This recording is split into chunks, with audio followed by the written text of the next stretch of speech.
discuter des différentes sociétés. Exactement. Abedachou, souvent on entend des critiques par rapport au paiement de ses employés. Toi, en tant que patron, qu'est-ce que tu peux dire aujourd'hui par rapport à tout ce qu'on dit sur ces critiques-là que les employés ne sont pas bien payés? Parce que là, tu nourris 7600 familles. Donc, ça veut dire que quelque part, il y a du monde qui travaille pour toi et tu fais employer des Congolais chez eux dans leur pays. Qu'est-ce que tu peux nous dire par rapport à tous ces gens qui parlent de ces paiements? Écoute, tu sais, dans la vie, c'est normal. Quand tu réussis dans la vie, si quelqu'un ne te critique pas, il y a un problème, tu vois. Tu peux pas être aimé par tout le monde, tu vois. Car tout le monde peut être jaloux de toi, il veut faire comme toi, il veut être à ta place. Donc, quand tu deviens célèbre, il faut que tu acceptes aussi, et quand tu réussis, que tu acceptes des critiques, tu vois. Moi, maintenant, si je voulais pas être célèbre et tout ça, où je suis aujourd'hui, je vais pas écouter des critiques comme aujourd'hui, tu vois. C'est moi qui a mis cette position d'écouter des critiques, tu vois.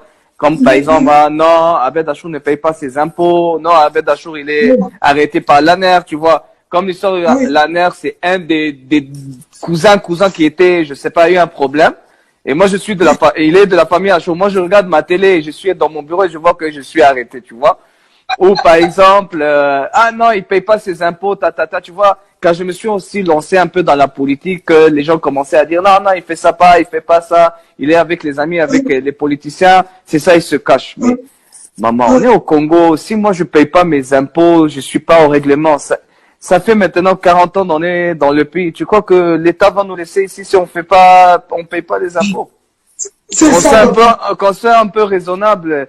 Les gens croient que non, ici la loi, non, ici il y a la loi, tu vois, on a un parquet qui est très fort, tu vois, c'est pas des blagues ici. Si tu vas pas être en ordre, tu seras à Makala directement.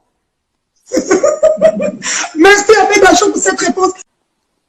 Oui, en tout cas, merci pour cela Abed Achour. Abed Achour, on va rentrer un peu dans ton histoire parce qu'on va pas traîner. On va rentrer dans ton histoire. Abed Achour, entrepreneur Abed Achour. Je ne sais pas si je dois t'appeler Congolais d'origine libanaise ou Libanais d'origine congolaise. Donc, qui est Abed Achour? C'est ça la question.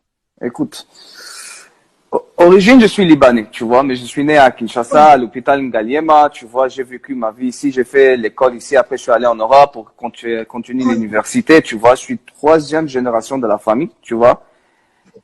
Achour qui représente ici en RDC, donc je suis congolais, tu peux dire, tu vois. J'ai pas encore la nationalité, mais j'espère que je vais avoir la nationalité. C'est un grand plaisir, un grand honneur pour moi d'avoir la nationalité congolaise. Comme personnellement, je me vois plus congolais, tu vois, car je suis né là, toute ma vie, je suis là. On visite rarement le Liban, tu vois, ma famille habite ici, tu vois.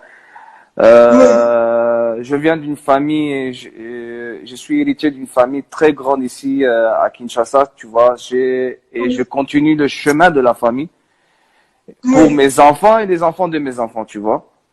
Bien sûr, bien sûr. En tout cas, c'est cela. Oui, je t'écoute. Mais tu sais, moi, j'étais plus différent que ma famille, j'étais plus proche de la population congolaise, tu vois, la musique, un peu les politiciens, tu vois. Champagne, on voit Abed Achour mettre des billets, comme on dit. On voit Abed Achour dans des belles voitures, on voit Abed Achour dans des yachts, on voit Abed Achour là où ça bling bling.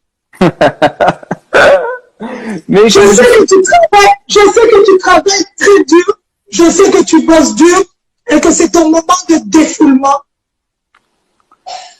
Mais Ika, mais j'ai 28 ans, j'ai même pas 30 ans, n'oublie pas ça, je suis encore jeune. J'ai le droit de vivre, mais tu vois, parfois je fais des folies, mais tu sais, le lendemain, je me réveille, je dis, ah, comment j'ai fait ça, tu vois, ah, pourquoi j'ai fait ça? Mais après, je vois que ça fait le buzz, je dis, oh, qu'est-ce que j'ai fait, tu vois? Mais tu vois, champagne, tout ça, ça vient de Londres, tu vois, quand on partait en boîte de nuit, les gens faisaient ça ici à Kinshasa, les shows. C'est quelque chose maintenant que quand tu descends, si tu as pas les champagnes sur la table, c'est plus une soirée, tu vois. Et Et tu as le côté que quand quelqu'un veut te faire la guerre contre toi, champagne, tout ça, tu es toujours, ah, je peux pas perdre, tout ça. Tu as le sang qui commence à être chaud, tu peux pas accepter ça. Non, moi, c'est ma réputation. Non, non,